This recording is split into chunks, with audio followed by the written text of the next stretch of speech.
There's this incredible paradox at the heart of Indian literature.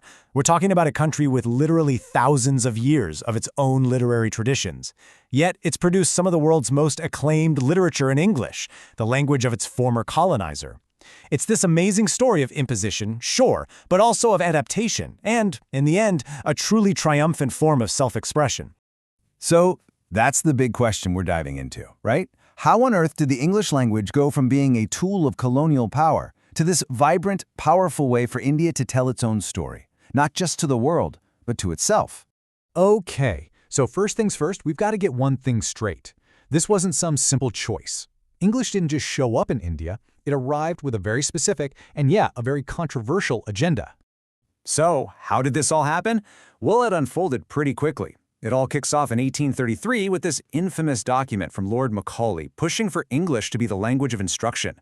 Just 2 years later, boom, by 1835, it's official policy. Then, in 1854, they set up major universities, which really cements English as the language you needed for success. And believe it or not, just a decade after that, we get the very first Indian novel written in English, Raj Mohan's Wife. A new literary era had begun.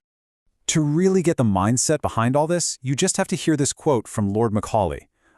Wow. He basically dismisses millennia of literary genius while admitting he hadn't even read the books he was talking about. This says it all. English wasn't just a language. It was sold as a superior culture. And this right here? This was the huge conflict that the very first generation of Indian writers had to navigate. So, faced with that, what do? How do you respond? How do you take a language that was essentially forced on you and somehow make it your own? Well, that was the monumental task facing the first real generation of Indian novelists. All right, so in the early 20th century, you have these three absolute titans who step onto the scene. People call them the Big Three. First, you've got Mulk Raj Anand, who used his novels, like the powerful book Untouchable, to give voice to the most marginalized people in society. Then there's R.K. Narayan, who invented the wonderful fictional town of Malgudi to capture the charm and reality of everyday life. And finally, Raja Rao, who really dug deep into philosophy and the spirit of nationalism. Each of them, in his own unique way, started bending and shaping the English language to reflect an Indian world. They really did pave the way for everyone who came after. And nobody said better than Raja Rao himself. This line from the preface to his novel Kanthapura just nails it. Think about that for a second. It perfectly captures the core dilemma. How do you communicate the very soul of your own culture, its rhythms, its ideas, its spirit, in a language that feels like it belongs to someone else? Rao basically described this as being split in two. On one hand, you have the language of your intellectual makeup, the English you use for school, for law, for work. But on the other hand, you have the languages of your emotional makeup, the languages you speak at home, the ones tied to your heart and your spirit. The great literary challenge, then, was figuring out how to make those two halves talk to each other. Okay, let's fast forward to 1947. India gains its independence, and boom, the entire literary scene just explodes. The next wave of writers, they weren't just trying to adapt English anymore. They wanted to smash it, to reinvent it, and to use it to tell a brand new, way more complicated story of what India was becoming. And if there's one book that absolutely blew the doors off everything, it's Salman Rushdie's Midnight's Children. This quote from the narrator says it all. The character, Salim Sinai, is born at the exact second of India's independence. His personal story and the nation's story are completely tangled together. To understand him, you have to understand the whole chaotic, beautiful, messy story of modern India. So how did Rushdie pull this off? Well, he used this really cool technique called metafiction. It sounds complicated, but it's basically when a story keeps reminding you that, hey, you're reading a story. It kind of breaks the fourth wall.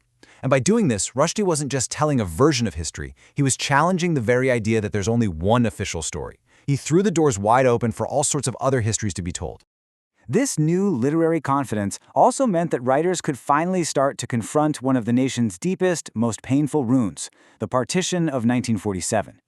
But instead of just focusing on the big picture politics, books like Khushwant Singh's classic, Train to Pakistan, zoomed in on the human cost, the violence, the families torn apart, all the personal stories that got lost in the official accounts. But the story doesn't stop at India's borders. Oh no, later in the 20th century, it goes global. A new generation of writers started to explore what it even means to be Indian when you're on the outside looking in. And this is where we get the literature of the diaspora. Now, what does that mean? Well, the word originally referred to the scattering of a people from their homeland. But when we talk about it in literature, we're talking about authors who are writing from outside their native country, and they're often wrestling with these huge themes of memory, belonging, and identity. And if you read these stories, you start to see these powerful themes pop up again and again. There's this deep nostalgia, a longing for a home that's been lost. There's a feeling of alienation in a new place, that sense of being caught between two different worlds.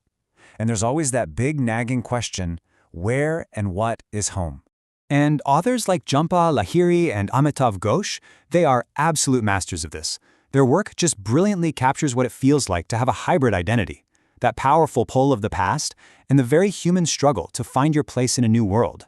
So when you step back and look at this whole journey, what's the legacy? It's just an incredible story of transformation.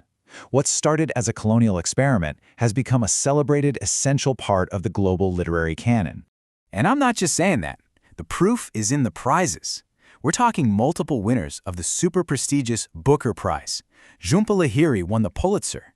These books are taught in universities all over the world and turned into major movies. This isn't some niche category anymore. This is world literature, period.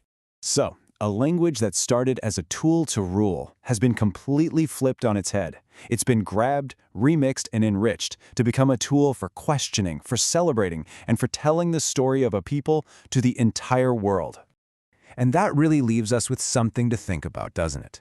This whole journey of Indian writing in English kind of forces us to ask bigger questions about our own identities.